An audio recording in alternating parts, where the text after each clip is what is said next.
পথপ্রদর্শক কর্মসূচির অন্তর্গত আর্মস ফোর্স, কেন্দ্রীয় বাহিনী এবং পশ্চিমবঙ্গ পুলিশের চাকরির পরীক্ষার জন্য ৪২ জন ছাত্রছাত্রীদের নিয়ে বিশেষ ট্রেনিং এর ব্যবস্থা করল পুলিশ প্রশাসন। দক্ষিণ দিনাজপুর জেলার হিলিতে পথপ্রদর্শক কর্মসূচির অন্তর্গত মূলত আন্তর্জাতিক সীমান্ত সংলগ্ন বিভিন্ন এলাকার উচ্চ মাধ্যমিক পাশ করা ৪২ জন ছাত্রছাত্রীদেরকে নিয়ে আর্ম ফোর্স এবং কেন্দ্রীয় বাহিনী ও পশ্চিমবঙ্গ পুলিশের চাকরি পরীক্ষার জন্য ট্রেনিং এর ব্যবস্থা করা হয়। মূলত ফিজিক্যাল এবং রিটেন পরীক্ষার জন্য প্রস্তুত করা হবে আর তার সম্পূর্ণ বিনামূল্যে করানো হবে। মূলত যে সমস্ত চাকরির প্রশিক্ষণ প্রদান করা হবে সেগুলো হলো state SI, constable, army, SSC GD এবং অ্যাগ্নিবিয়ার সহ অন্যান্য।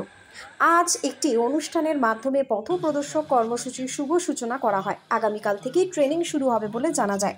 এসপি চিন্ময় মিত্তালের পাশাপাশি উপস্থিত ছিলেন অ্যাডিশনাল এসপি হেডকোয়ার্টার কার্তিক চন্দ্র মণ্ডল, ডিএসপি হেডকোয়ার্টার বিক্রম প্রসাদ, হিলির ভিডিও চিরঞ্জিত সরকার, হিলি থানার হিলির আইসি সহ বিভিন্ন আধিকারিক এবং পুলিশ কর্মীগণ। এই বিষয়ে শিক্ষার্থীরা জানান, প্রশাসনের এমন উদ্যোগের ফলে প্রান্তিক এলাকার ও পিছিয়ে পড়া যুবক যুবতীরা ব্যাপকভাবে উপকৃত হবেন। হিলি থেকে বিদ্যুৎ কুমার মাহাতোর রিপোর্ট, হিলি নিউজ বাংলা। থানার পক্ষ থেকে একটা ইনিশিয়েটিভ স্টার্ট করেছে পথপ্রদর্শক।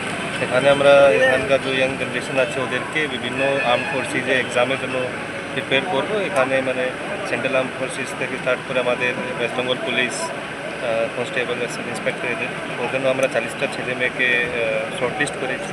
ওদের ফিজিক্যাল ট্রেনিং থেকে স্টার্ট করে একাডেমিক ট্রেনিং আমরা সবই দেখব। তারপরে দেখি আমাদের এটা আশা করি এটা সফল হবে।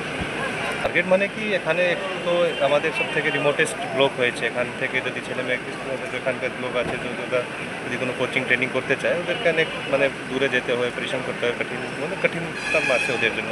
তো ওদের হেল্প করার জন্য আমরা এখানে ইনিশিয়েটিভ করেছি। তবে ওখানে ওদের বাড়ির কাছে, ঘরের কাছে এইসব ফ্যাসিলিটি পেয়ে